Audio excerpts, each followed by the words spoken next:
On the Way to Radio Show. His real name is Dwight Taylor. That's what his mama named him. And he's also an author, and he has a new book called Domin8 Your Day that is out right now, man. And he's with us on the show. What's up, brother? What's going on, my man? How you living? Man, I'm chilling, man. I have to say this publicly. I've told you this privately before. I just tell you this publicly, man. When you inspire me on so many levels, bro, because when you set a goal and say you're going to do something, you do it. Bottom line, you do it, man. And That's what's up. well, man, you've been talking about this book, and you said you were going to launch it by your birthday. I'm not going to say publicly which birthday it was. I'll let you say that. But you said you were going to launch it by your birthday, man. And sure enough, man, that joint came out on your birthday, man. And I'm happy for you, bro. I appreciate that, man. That means a lot coming from you, my G. Well, man, you put in that work, man. You put in that work, man, and real recognize real. So you know what it is, man. That's what's up. That's what's up. Yeah, man. So I mean, let's talk about it, man. This has been a campaign for you for quite some time. For anybody that follows you on social media, you've given workshops at conferences and all types of stuff about it. You have your stuff you're doing out there in Sacramento, just around that, man. But for people that haven't had a chance to experience all of those things, what is this whole Domin8 Your Day movement, man? Definitely, man. So, Domin8 Your Day, when it first started out, was just a mantra of mine, something that I just wanted to tell myself every morning when I wake up to just dominate and go out and be the best version of me. And then I had to start breaking it down for people because people start asking me, okay, what do you mean by Domin8 Your Day and this, that, and the other? And so maybe about 2 years ago, I really just broke it down to the fact that when you dominate your day, that's when you're being proactive, right? About forcing your will upon your day and not letting your day force its will upon you. Because there's many days in our life where we'll wake up and we'll have an agenda, a to-do list, and things that we want to get accomplished. But due to the fact of how our day is going and the things that happen in our day on a daily basis, we go to sleep at night most of the time and feel unaccomplished. Yeah. We don't feel like we got done what we needed to get done. And so we wake up the next morning and continue to do that same thing and repeat that same cycle. So dominating your day is just really saying, no, we have to force our will. And our will is our best version of who God created us to be. We got to force that upon our day and not let situations, circumstances, trials, and tribulations hinder who it is that we've been made to be in every single moment of our day. And so that's what Domin8 Your Day is. A lot of people say, oh, man, that's a catchy phrase. And that's cool if they feel that way, but it's more of a mindset of just saying, I'm going to intentionally be the best version that I've been created to be in every moment of my day. And if I can do that, then that's true domination of your day. Man. And so in this book, you have 100 empowering statements that encourage greatness. Yeah, man. That right there sounds like I feel great just saying that statement. Yeah, that's what's up. How did you come up with these empowering statements, man? Are these things that you say to yourself all the time, stuff you say to your kids? Like, where did this stuff come from? Definitely, man. If those who follow me musically, I'm always trying to come up, not even trying, it just happens like that where God will download some kind of phrase or saying or statement. Most of the time it rhymes, but most of the time it's just stuff that I'll be thinking about and saying to myself or saying to my kids. And then when I go and speak at these conferences or workshops or the prisons, juvenile halls, wherever I'm going, I'll end up saying some of this stuff. And after it's over, people will be like, hey, what is that one thing that you said? Or where can I find that one? And most of the time it comes to me on the fly. Wow. So what I had to start doing was start recording myself when I'm at these events or when I'm on the phone doing a consultation or wherever, just so I can make sure that I can remember some of those things that I had said to people that were, I guess, encouraging them and empowering them at the time. And so I pretty much went back over all of the statements that I wrote down, that I recorded, and it was more than 100, right? So the book only taps into 100 of them, but it was like 273 statements that I had said over the X amount of years. And I just really prayed about and really picked 100 that I felt like could be the most impactful at this time. So I don't know, I might drop the other 173 on another another time. I was going going to say, that sound like Dominate Your Day Part 2. You know what I'm saying? And that might be what it is. And if it is, you heard it first right here on the Wade Up Radio Show. Dominate your week. You know what I mean? Like, hey, for real. And so these 100 are really, like I said, they just came organically from me just living life and going through and trying to truly encourage every person that I came in contact with. And so, along with the statements, because at first with the book, it was just going to be 100 statements, and that's all it was going to be. So you was going to flip a page and really just get a statement each day that you can rock with, or every other day, or if you wanted to read 7 of them. But after I started going out and speaking and releasing, videos that had some of these statements in them, I started learning that people wanted more and wanted to dig more deep into what the statements meant and how they could apply it to their life. So with the book, it's not just a statement. I got transparent stories, no pun intended, but pun intended. I got some summaries in there, and then I have reflective questions. And these questions are the things that I've already been finding out that people are loving the most. They love the statements because they stick. The statements stick with them because they're catchy. But the questions have been the thing that people have been loving because they get an opportunity to reflect and become more self-aware of who they are and where they are in the exact moment that they are. So it's been dope, man. Man, it sounds like it, and it sounds like on a lot of levels this even encouraged you. You know what I mean? Like, yeah. I was watching an interview the other night with the lady that did the 13th documentary. She did an interview with Oprah, and she was just saying how much growth she underwent in this process because, a lot of times when you're a subject matter expert on something, people assume that you approach these situations and you already know all the information. But it sounds like, even while you were, putting these together, especially if you're coming off of a lot of these just while you're in the moment, there was probably a lot of reflection of things you were doing at that time that really, kind of encouraged you, man. Yeah, man, no, that's exactly right. Like these questions, especially the questions that are in this book, are questions that I directly ask myself. Wow. Like, these questions are the questions that I asked myself personally before I even thought about putting it in a book. These were just questions that, and I'm going to put it out there because it just goes with the story so people can get a better understanding. So the book dropped on my 35th birthday. Yep. And leading up to my 35th birthday, for the whole year, I was really just praying and asking God to help me become who you created me to be for the time that I'm here. And so in that, it was a prayer of just help me become more self-aware, right? Let me become more of the person I am, but help me see who I am. Let me even decide and start making a decision on if I like the person that I am. If you like the person that I am, if you're okay with how I've been going about stuff for these last 34 years. And so in the midst of me taking this journey of self-awareness for a whole year, these are the questions that start coming up in my life and really had me look at myself and see if this is the person that I wanted to be for the next year, for the next 5, for the next 10. And once I started going on this journey, I was like, hey, I really believe that other people can be helped by these same questions. And so that's one of the reasons why I put it in the book. But that process right there lets me, like I told my wife, I said, if people are blessed by this book, great. And that's what I hope. But I know personally I've been blessed by it. And so, it's not just something I wanted to put out there just for people. It's something I really went through and then passed that information to the people. Man, that's good, bro. That's good. So how does it feel just to have your first book out, bro? Man, phenomenal, amazing. And that's phenomenal and amazing put together. That's how I feel. That's how I feel. I feel phenomenal, amazing. Like, that's what it is. I was trying to think of other words to come up with it, but I had to put those 2 words together because for me to be an author, like I'm the first author in my family. Wow. In my family. And the fact that my older family, my aunties, my uncles, my mom, my dad, my grandparents, they are turned up about the fact that I'm an author because it's just a testament of the work that they did to help me get to where I am today. Right? And then on the flip side of it, I'm the oldest of the younger generation, and they are looking like, wait a minute, if my brother, if my uncle, if my big cousin can become an author, I can do anything in this world.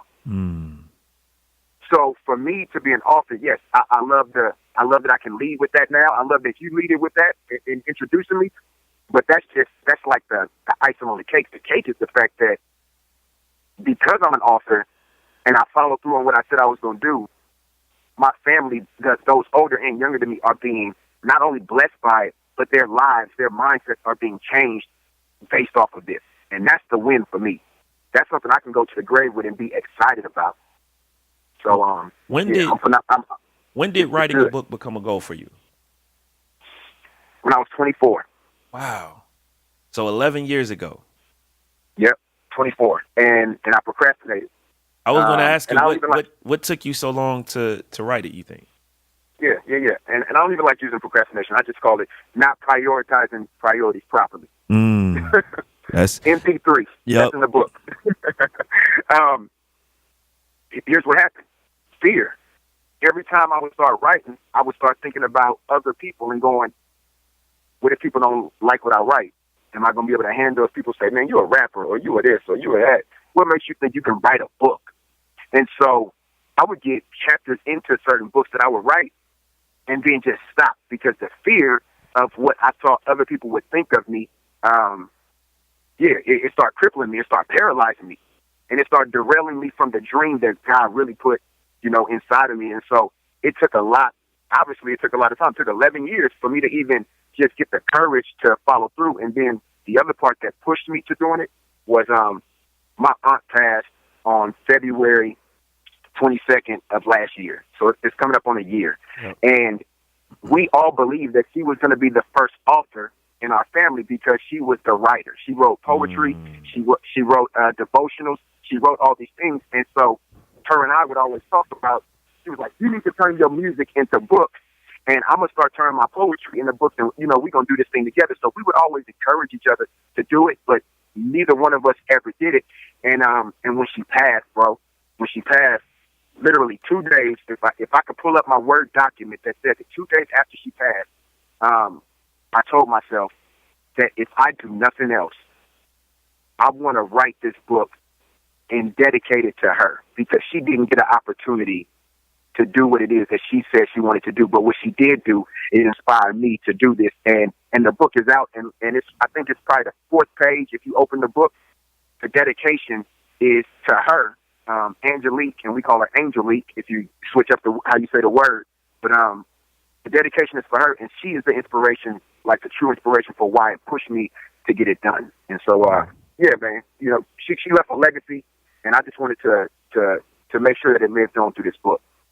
How have your kids responded to this, bro? Like them seeing you now. I mean, because you're an amazing guy. Like you do a lot of stuff, man. People just thank you, brother. It's obviously from the purposes of Wade Radio, most people know you as transparent. But bro, like you're doing mentorship in schools.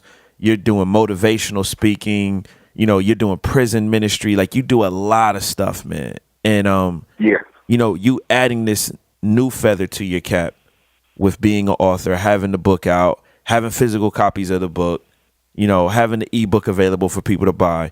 Your kids seeing this, man, how have they responded, man? My kids have been turned up, like turned to the max.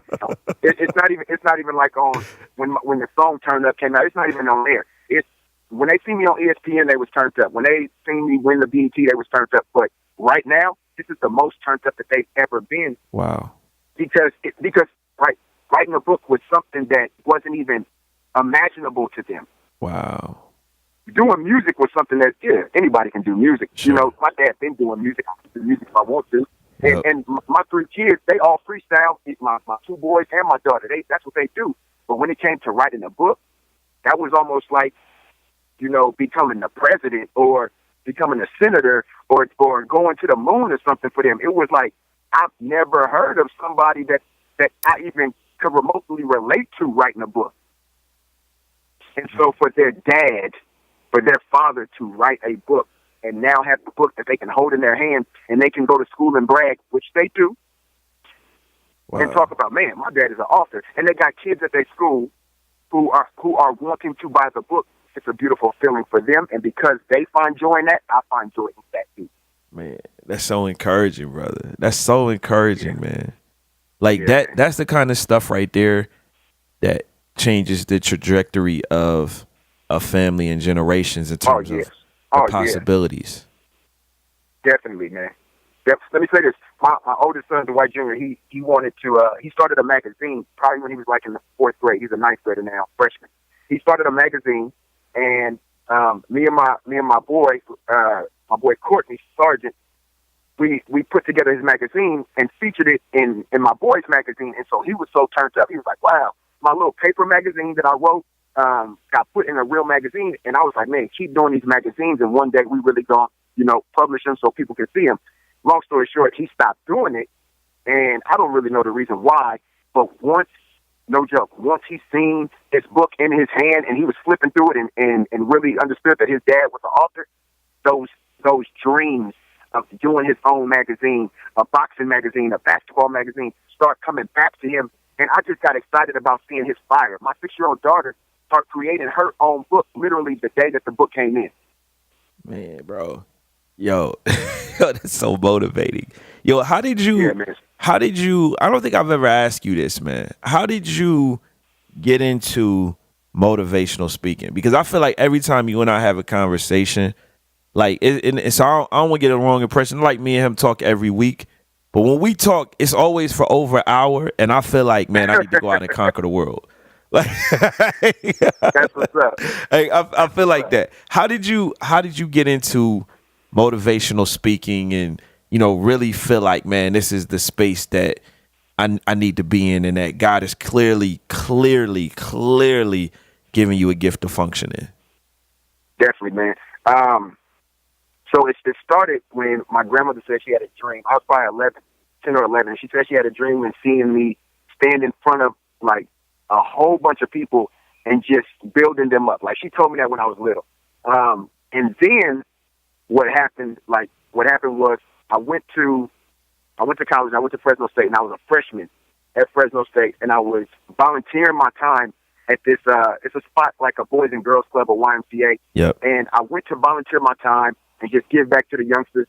And the lady who started the program, she was kind of frantic and tripping one day because she was like, oh, the person who I needed to come speak to these kids is not going to be able to come, and we need to fill in for, we need to fill somebody in this space to go speak.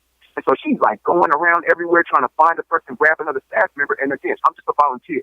And so she comes to me and was like, do you think you could like talk to them for just like 5 or 10 minutes while I go and find somebody who can come speak to them? And so I was like, oh yeah. You was the opening act. Yeah. So I was like, yeah, no problem. I love kids anyway. And so it's not a big deal. I was already coaching basketball, so I knew how to talk to kids and relate to kids. And so I talked to these kids, and no joke. I ended up talking. I was only supposed to talk for like 5 to 10 minutes and really just keep them ready for the person who she found. I ended up speaking to them kids for like an hour, bro. Wow.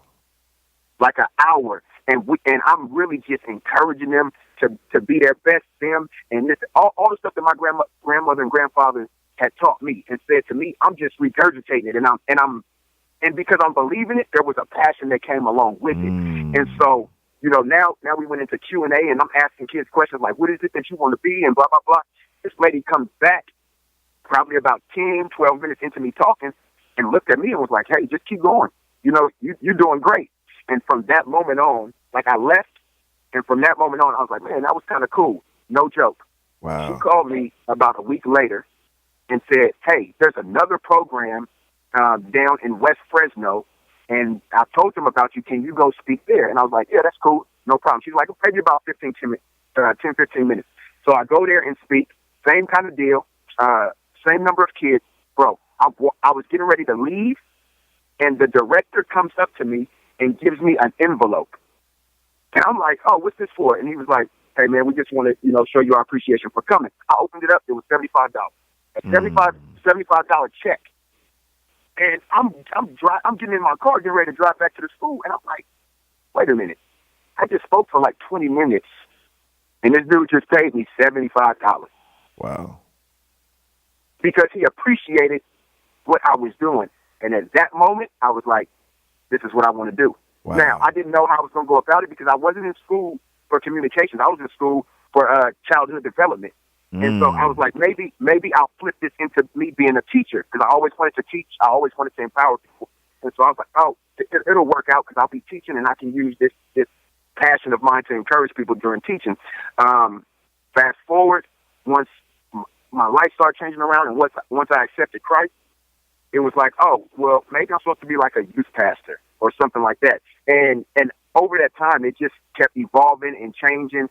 And right now, man, you know, I'm just walking in who God has me to be right now.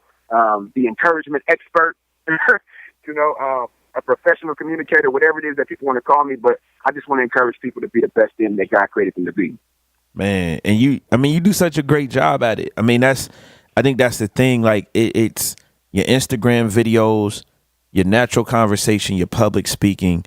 It's like you always have something for whoever is in front of you, something that they can take away with and apply to their life, man. And that in and of itself is inspiring and just says a lot about you, bro. Appreciate that, man. Appreciate that. That means more than you know, man. That means more than you know, brother. Because I want to live this thing. You know what I'm saying? I want to live it, and it not be when I get on an interview, and it not be when I get on stage. But I want somebody to just be able to come talk to me one-to-one, and they leave feeling better, and not just better, but having practical things that they can do to enhance their life. And that's just how I'm trying to do it, man. Well, I think, man, when we listen to your music, like, bro, it's like when you break down the individual lines in your verses, a lot of those are just empowering thoughts, bro. Like, this is just in you. And it just comes so natural, bro. Man.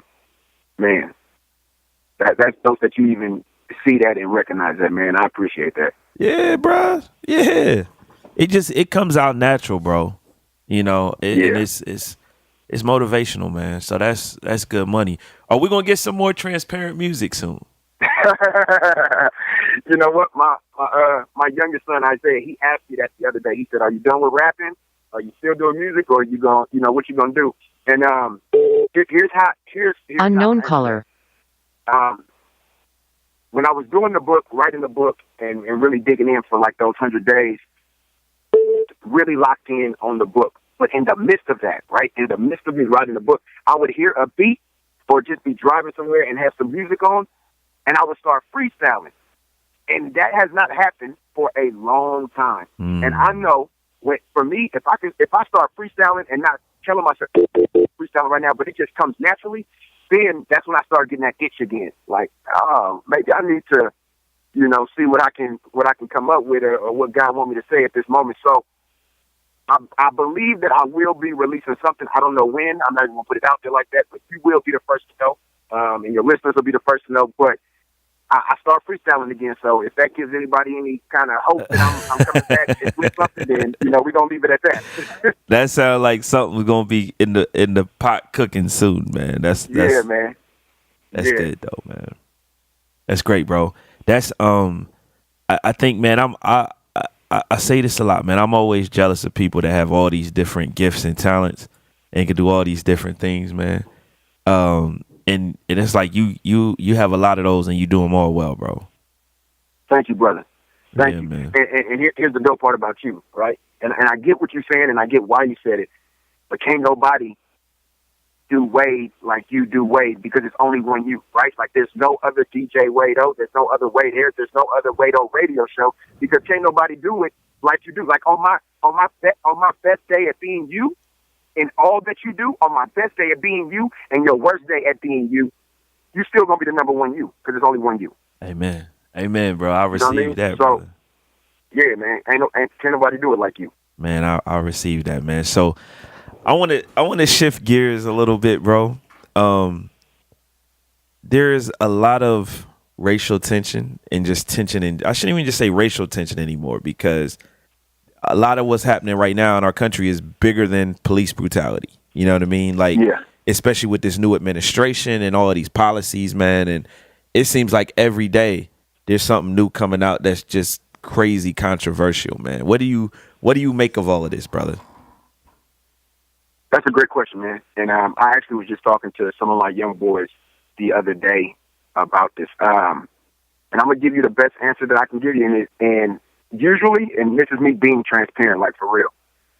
Usually, if maybe last year, 2 years ago, if you would have asked me this, I would have tried to come up with something profound to say. Yeah. But I'm very comfortable in who I am at this moment, and I believe that that's how I'm gonna be for the rest of my life. I feel that what this world is lacking is the very thing that you and I both have, which is Jesus, right? Yeah. And in that there's hope, and in that there's this book, and in that there's me being me and encouraging people, and you being you. And so I think about it, but I just continue to do my part about it, right? Like I continue to encourage, to motivate, to inspire, to actually just come alongside and help my young brothers, help people who are feeling a certain way, and continue to give them hope. So I'm always aware of everything that's going on. It's just that I've made a conscious decision to focus my effort on what I can change. And what I can change is my daily interactions with people and giving them my side of how I look at certain things. If I'm talking to somebody who's not African American, who's not a black male, I do my best to give my side of the story, but I also do my best to be empathetic and see that there's another side of it. Like I just had a conversation for an event that I'm getting ready to do at the end of February with a pastor out here in Sacramento, and he's a young white guy, and he definitely understands white privilege and all these things, and we were having a real phenomenal conversation, and he was like, "Man, Dwight, like tell me how you feel about all this stuff." So I started sharing with him.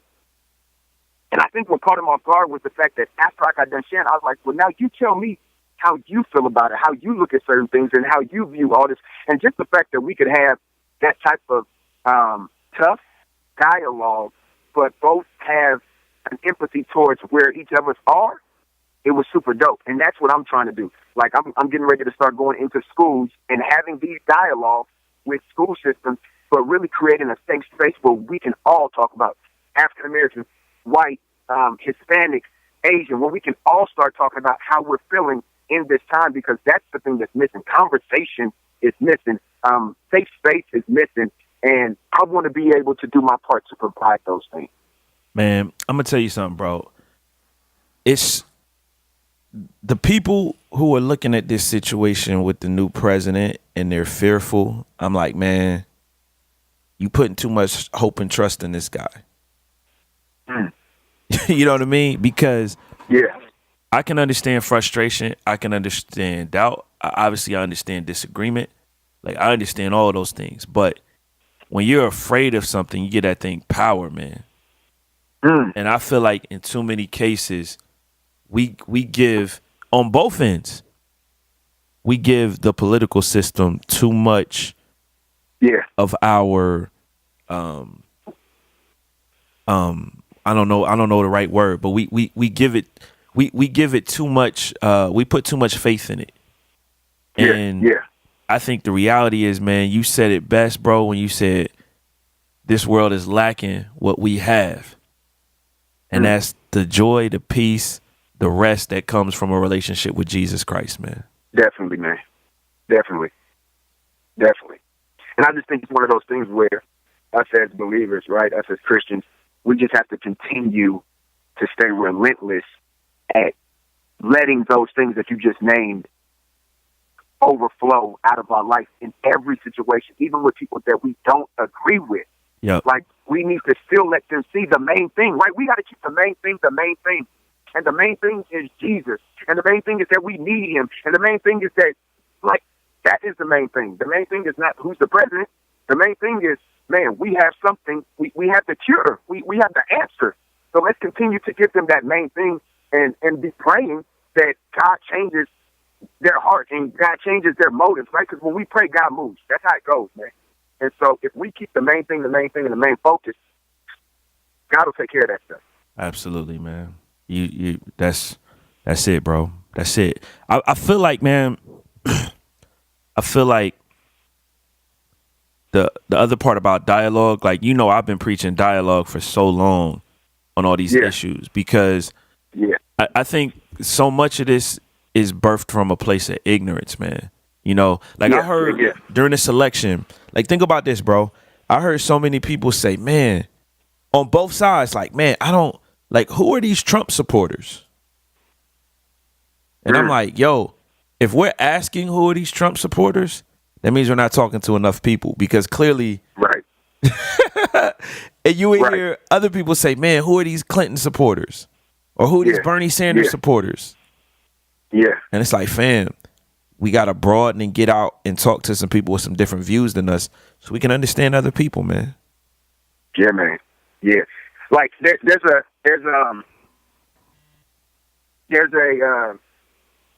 statement that I have in my book, and it says, trying to see someone else's point of view speaks very highly of you. Mm-hmm. Right? And I'm encouraging, and that's one that I took when I went into a juvenile hall one day, and it just came out because, you know, the juvenile hall, man, it's a lot of gang activity in there. It's a lot of tension. You come from a different side. And I just wanted to encourage them that, hey, just because you hear somebody's point of view and you listen, that don't make you weak. That don't make you soft. It just gives you an opportunity to see the life and the world from their lens. And maybe you get a better understanding of what they're going through because you get to start seeing that they view things through a filter, like we all do. We all view things and go about our actions through a filter. If it's our background, if it's how we was raised, whatever the case may be. And so, man, I encourage anybody listening to this to sit down with some folks that don't see things how you see them and find out why. And maybe that why will be the thing, the common thread to why you guys can start having that conversation and that open dialogue to truly create the change that you want to see. Man, true story, man. True story. Do you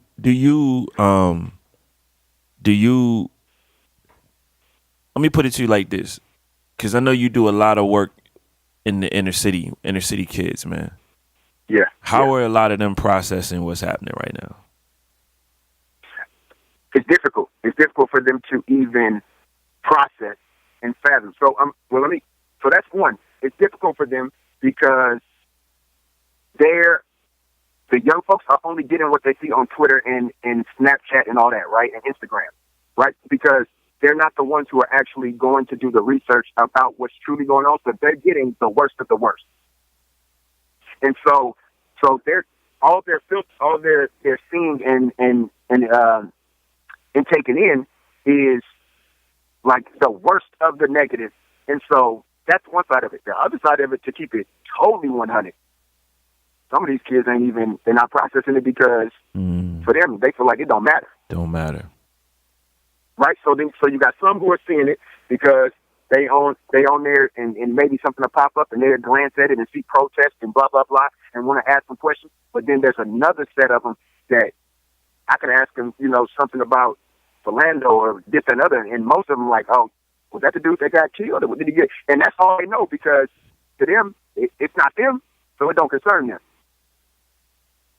Oh, man. So my thing, not new, but my thing is just awareness, right? Awareness, one, but I'm gonna say the word again, empathy. Like placing yourself in somebody else's shoes, not just being sympathetic for something happening, but placing yourself in somebody else's shoes and really recognizing somebody else's emotional feeling and then going, how would I feel in that same boat? So, like I said, we're about to start pushing these things in these middle schools and high schools just to open dialogue so that people can become more empathetic. And I really want my youngsters to start being very much more aware of what's going on in the world around them and really understanding that it does affect you. Yo, how do you make it? How do we make it relevant to them? I mean, obviously it is relevant, so I'm not asking that from a place of I think it's irrelevant, but how do we make them see that it's relevant to them? Great question. So, about a month ago, I dropped my daughter off. She go to school a little later than my boys, my high school and my 8th grader, and so I dropped my daughter off, and I'm getting ready to pull off, going the opposite direction of my youngest son's middle school. And I see about 5 young brothers that 2 of them go to the middle school and 3 of them go to the high school nearby. And it's about 9 o'clock, 9:30. School already started about an hour ago, right? And so I see them walking down the street and they all got hoodies on, all pants sagging. Now understand, I'm giving you the description of how they're looking. They all got their, hoodies on. paying second, doing their own thing, not bothering nobody. Sure. But literally walking in the middle of the street, not on the sidewalk, but walking in the middle of the street. So I look, and I'm like, what's going on? Why are they even out of school? And so part of me was like, I got to get to this meeting. The other part of me was like, no, I need to go and talk to them because I don't want nothing happening to them, right? And so I drive and pull up on them, and literally they're like, oh, what's going on, Coach? And I'm like, why y'all not in school?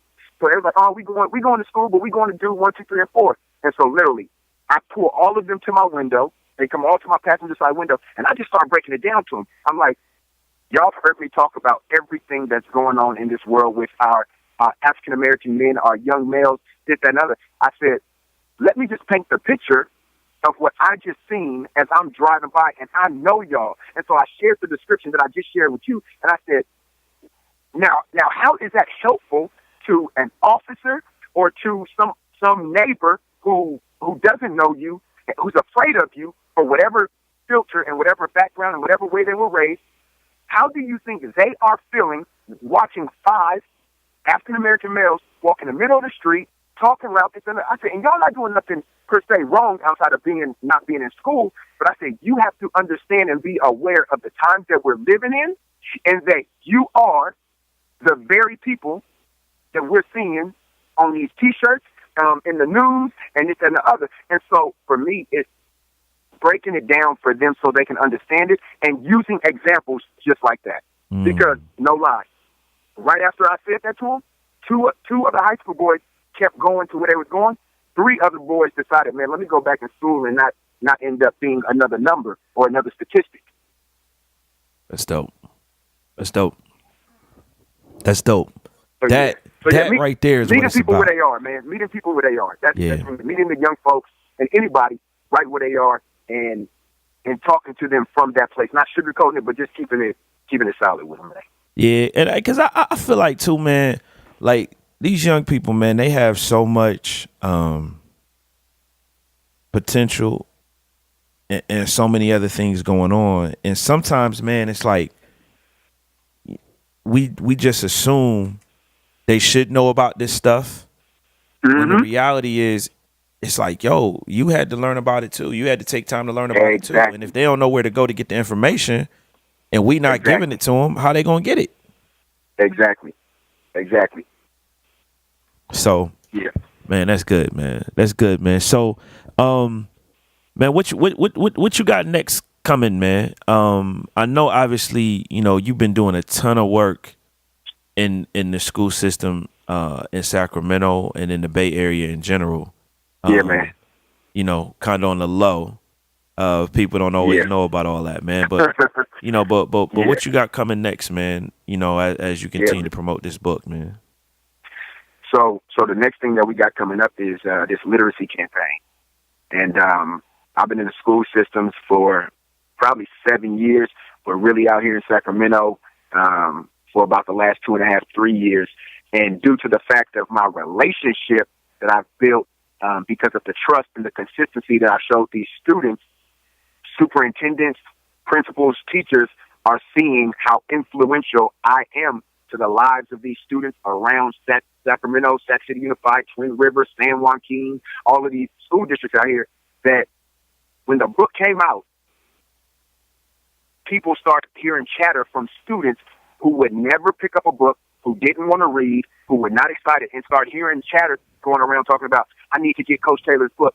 I need to get Mr. Taylor's book. I need to read that and try to see, I need to get some gain from that book. And so that got brought to my attention from outside people, but then I got to experience it last week as well, firsthand, that kids who got 1.2 GPAs are talking about, I need the book. I need to read it over the weekend. I need to soak in this knowledge that they are excited about reading. So because of that, my wife and I just start thinking about, we need to start this campaign, this literacy campaign to use, right, and to leverage and maximize this influence that God has given me the right way, and get these young folks to actually start reading this book, which is one of the reasons why tomorrow I'm about to give out 700 ebooks to a certain school so that they all can have access to reading this book and not make it hard for them. Because here's the thing, if because of my relationship and how I built my relationship with students, if that alone can get them excited to read my book, then the prayer and the hope is that through that excitement, they'll be excited to even pick up another book and another book and another book. And if that all comes from who they feel like I am in their life, phenomenal, amazing. Man, bro, you gonna have to drop another book, man. You gonna have to come with that part 2, brother. With this momentum you got popping right now, man. Yeah, man. Yeah. Now I'm feeling it, man. I'm definitely feeling the urge to continue writing. And I'm gonna give you something first, man. There might be another book. I'm not gonna say the subject matter, but there might be another book right around June, like Manhood Awareness Month time, man. So just be on the lookout for that. That sounds like there's going to be another book around June. Oh, my God, man. But that's good, man. And I definitely want to make sure I'm involved with you in National Manhood Awareness Month this year, man. I can't front. Things got a little hectic for me last year around that time when you was kicking it off, bro. But I definitely want to make sure we're supporting you in that, man, because that's a huge effort as well, bro. Yes, sir. It's all good. Yeah, man. Well, brother Dwight, man, it's always a blessing, man. It really is. I say that, you know, in all seriousness, you know, I wish you lived a little closer to me, man, because I figured we'd be hanging out and doing a lot more ministry together, man. Yeah, we would. You already know it. Hey, come on. You already know it from the conversations that we just have outside of interview stuff, man. Yeah, we'll be talking and doing stuff all day long. But it's all good, man. It's all good, man. Keep inspiring people, man. And where can people purchase the book, man, and just get more information about you, bro? Definitely. So people can purchase the book right now. They can get the physical copy or the ebook on my website, which is DwightTaylorSenior.com, DwightTaylorSR.com. You can also go to Amazon. It just went up on Amazon, which I'm turned up about. So you can go to Amazon and pick it up. It's called Dominate Your Day, 100 Empowering Statements That Encourage Greatness. But let me say this.